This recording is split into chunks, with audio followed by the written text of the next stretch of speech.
गरीब आदमी पेट काट कर पढ़ावत रही चले है। उसको उठाइए, हम गए ना उस पर तो छटपटा रही थी। वो लाइब्रेरी पढ़ने गई थी, हर रोज की तरह लाइब्रेरी पहुंची, लेकिन इस बार इस लाइब्रेरी में वो दरिंदे बैठे थे जो पहले से उसका इंतजार कर रहे थे। जैसे ही इस बार वो लाइब्रेरी पहुंची, दरिंदों ने उसे अपना शिकार बनाया और फिर लाइब्रेरी जहां लोग पढ़ने जाते हैं उस जगह पर ऐसी हैवानियत की जिसे सुनकर हर किसी की रोंगटे खड़े हो गए। नमस्कार, बिहार तक देख रहे हैं आप और आपके साथ मैं हूं हर्षिता सिंह। क्राइम की कहानी में आज बात बिहार के भोजपुर जिले के आरा की कहानी की, जिसमें एक 20 साल की लड़की है जो अपने घर की बेटी नहीं बल्कि घर का बेटा है।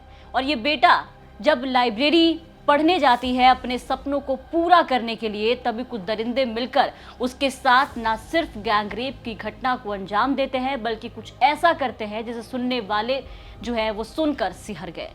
घटना जो है वो 22 मई की बताई जा रही है। आपको बता दें कि 22 मई को हर रोज की तरह जो लड़की है वो सुबह उठती है, हर दिन जो काम होता है घर पे वो करती हैं। आपको बता दें कि जो लड़की है उनका नाम हम यहाँ पर ले नहीं सकते, उनकी मौत भी हो गई है। हालांकि आपको उनके बारे में बता दें कि लड़की सुबह उठती है 4 बजे, अपने भैंसों को नहलाती है, फिर खेत में काम करती है और फिर हमेशा की तरह जाती है प्लेग्राउंड प्रैक्टिस करने के लिए, जहाँ वो पुलिस भर्ती की तैयारी करती है और फिर लाइब्रेरी जाने की तैयारी में लग जाती है। लेकिन 22 मई का दिन जो है वो उस लड़की के लिए मनहूस साबित हुआ। उसे नहीं पता था कि आज जब वो पढ़ाई करने, अपनी तैयारी करने लाइब्रेरी जाएगी तो वहां से वापस नहीं आ पाएगी, बल्कि उसके इंतजार में अपने हवस का शिकार बनाने के लिए वहां पर दरिंदे बैठे हैं जो उसके साथ दरिंदगी की सारी हदों को पार कर देंगे। 22 मई की सुबह जब लड़की उठी तो वो सीधा अपने कामकाज में लग गई। छोटी बहन से ये कहा सारे काम करने के बाद कि अब मैं प्रैक्टिस करने जा रही हूँ प्लेग्राउंड में और फिर वहीं से पढ़ाई के लिए लाइब्रेरी निकल जाऊंगी। छोटी बहन हमेशा के लिए अपनी बड़ी बहन को सारे काम के बाद पढ़ने के लिए भेजती है, क्योंकि उसकी आंखों में सपने होते हैं। पिता जो हैं वो राजमिस्त्री का काम करते हैं, घर को कोई देखने वाला नहीं होता, तो लड़की अपने आंखों में पुलिस में भर्ती होने का सपना संजोए बैठी थी कि तैयारी करूंगी, पापा के लिए पुलिस बनूंगी और आगे अपने परिवार को एक अच्छी जिंदगी दूंगी। छोटी बहन जब वो निकलती है तो बाहर निकलते हुए कहती है हमेशा की तरह कि दीदी मेरे लिए कुछ लेकर आना। बड़ी बहन जवाब देती है कि ठीक है, जब पढ़ाई करके लौटूंगी तो लेती आऊंगी। प्लेग्राउंड में जब लड़की प्रैक्टिस कर रही थी अपने दौड़ भाग की, उस वक्त ही उसे लाइब्रेरी से एक फ़ोन आता है। फ़ोन उसके उस दोस्त का आता है जो उसके साथ हर दिन लाइब्रेरी में बैठ करके पढ़ाई करते हैं। ये वही लाइब्रेरी है जिसकी तस्वीर आप अभी देख पा रहे होंगे स्क्रीन पर। इस लाइब्रेरी से उसे फ़ोन आता है तैयारी करने के लिए, जिसके बाद वो प्लेग्राउंड के बाद लाइब्रेरी जाती है हर रोज़ की तरह पढ़ने के लिए। लेकिन इस बार सबसे पहले वो लड़का उसे मिलता है जिसके साथ वो अपनी तैयारी करती है हमेशा। वो उसे एक दवाई खिलाता है जिसके बाद उसकी तबीयत काफ़ी ज़्यादा बिगड़ जाती है और फिर उसके साथ रेप की घटना को अंजाम देता है, उसके साथ दुष्कर्म करता है। इसके बाद उसके 2 दोस्त जो वहाँ पर मौजूद होते हैं वो भी बारी बारी से लड़की के साथ रेप करते हैं। कुल मिला के गैंग रेप करने के बाद उसे उसी अवस्था में जब उसकी तबीयत दवाई खाने के बाद ज़्यादा बिगड़ने लगती है तो वहीं छोड़कर चले जाते हैं। बाद में जब और भी बच्चे जब लाइब्रेरी में पहुँचते हैं तो वो देखते हैं कि लड़की ऐसे ही अचेत अवस्था में दूसरे फ्लोर पर लाइब्रेरी के पड़ी हुई है। घर वालों को फ़ोन करके इन्फॉर्म किया जाता है।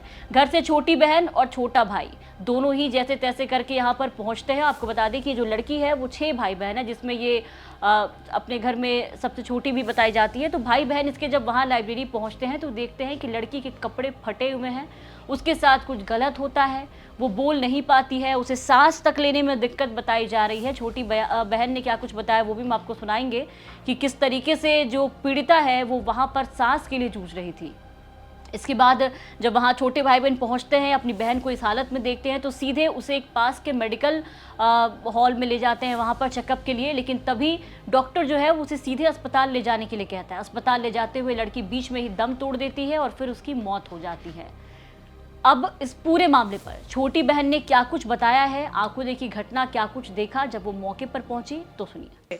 और वो मुझसे बोली ना कि उससे रोज बोलते थे कि दीदी मुझको कुछ लेकर आना, तो वो बोलती थी कि हम लेकर आएंगे तुझको। और जब हम एक दूसरे पंडित जी का एक लड़का था उसी के पास फ़ोन आया था, वही मेरे घर आया था, मेरे घर काम लगा था घर में, तो वो बोला ना कि तुम्हारी बहन का तबीयत खराब है चलो, तो हम बोले ना कि बोल दो उनसे कि हॉस्पिटल में ले जाए, फिर भी नहीं वो लोग हॉस्पिटल में ले गए। हम वहाँ पर गए ना तो सारा लड़का लड़की टीचर नीचे खड़ा था, और हम जब बोले कि भैया चल सब लोग चलिए उसको उठाइए, हम गए ना उस पर तो वो छटपटा रही थी, हम उसको छटपटा रही थी ना, तो हम बोले कि चलो भैया हैं दवाई कराने, तो बोल रही थी ना तुम कौन हो, उसका सारा पैंट फटा था और गीला भी था, पेट उगार कर हाथ पर पेट धर कर सोई थी। हम बोले ना क्या हुआ, तो बोल रही थी पेट दर्द हुआ है, और लपटा के बोल रही थी ना कि मेरे साथ गलत हुआ है। तो सुना आपने किस तरीके से दिल को झकझोर देने वाली ये घटना है, और किस तरीके से छोटी बहन ने एक एक कहानी बताई है कि किस तरीके से उसकी जो बहन है, जो बड़ी बहन है, वो घर संभालती थी, हर रोज़ की तरह काम करती थी, और कैसे वो अपने सपने को पूरा करने के लिए लाइब्रेरी गई थी, लेकिन सपने उसी लाइब्रेरी में चकनाचूर हो गए। उस लाइब्रेरी में बैठे हैवानों ने मिलकर उस लड़की के साथ ना सिर्फ उसके साथ गैंग रेप की घटना को अंजाम दिया, बल्कि उसके शरीर के बीच चिथड़े उड़ा डाले थे। हालांकि इस पूरे मामले में आपको बता दें कि जो पुलिस है उन्होंने तुरंत कार्रवाई की और एक जो आरोपी है उसको पकड़ लिया है, जो कि मुख्य आरोपी बताया जा रहा था। फिलहाल उससे पूछताछ की जा रही है। यहाँ आपको ये भी बता दें कि 22 मई को जब ये घटना हुई तो परिवार वालों ने कोई भी शिकायत दर्ज नहीं कराई। आसपास में समाज क्या कहेगा, लोग लड़की के बारे में क्या सोचेंगे, परिवार के बारे में क्या सोचेंगे, छोटी बहन है घर पे, भाई है, पिता है, उनके बारे में क्या सोचेंगे, लोक लाज को देखते हुए परिवार वालों ने किसी को भी ये जानकारी नहीं दी, पुलिस को इन्वॉल्व नहीं किया। अंतिम संस्कार लड़की के मौत के बाद सीधे कर दिया गया।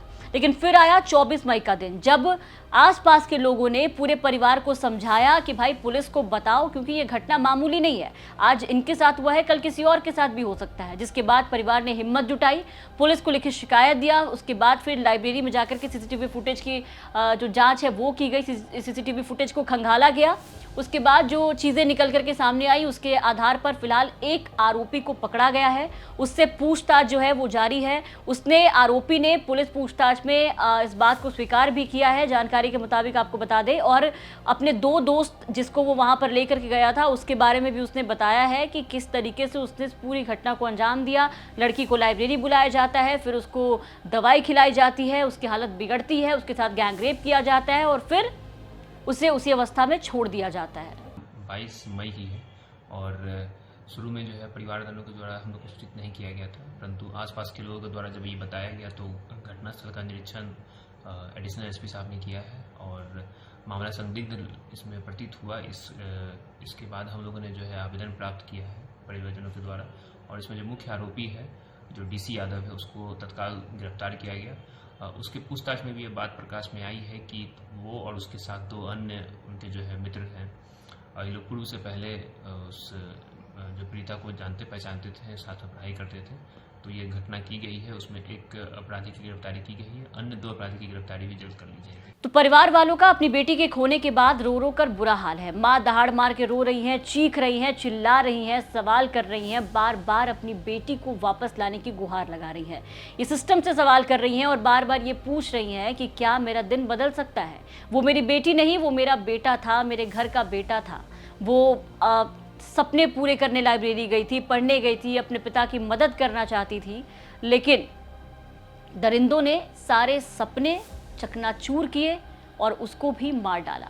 माँ बार बार बेटी के वापस आने की गुहार लगा रही है, बार बार ये कह रही है, चीख चीख कर कह रही है कि क्या मेरा दिन दोबारा बदल सकता है। बता दें आपको कि ये बिहार में लगातार आपराधिक घटनाएं जो हैं वो बढ़ती चली जा रही हैं। खास करके ये युवा वर्ग के जितने भी लोग हैं यहाँ पर, जितने बच्चे हैं, सबसे ज़्यादा आपराधिक घटना में उनकी संलिप्तता जो है वो देखी जा रही है।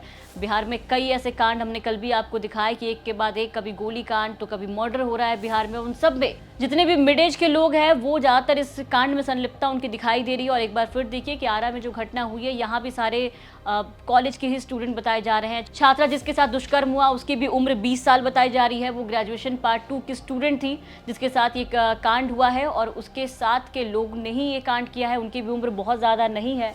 तो कुल मिलाकर के फिलहाल ये पूरा मामला जो है अब जांच के दायरे में है। एक आरोपी गिरफ्त में है, 2 आरोपी की तलाश पुलिस कर रही है। देखना होगा कि कब तक पुलिस जो है उन 2 आरोपियों तक पहुंचती है, और सबसे बड़ा सवाल ये कि आखिर इन आरोपियों को सजा क्या दी जाती है। क्राइम की कहानी में फिलहाल के लिए इतना ही। ये खबर हम तक पहुंचाई थी आरा से हमारे सहयोगी सोनू सिंह ने। बिहार की तमाम खबरों के लिए आप बने रहे बिहार तक के साथ।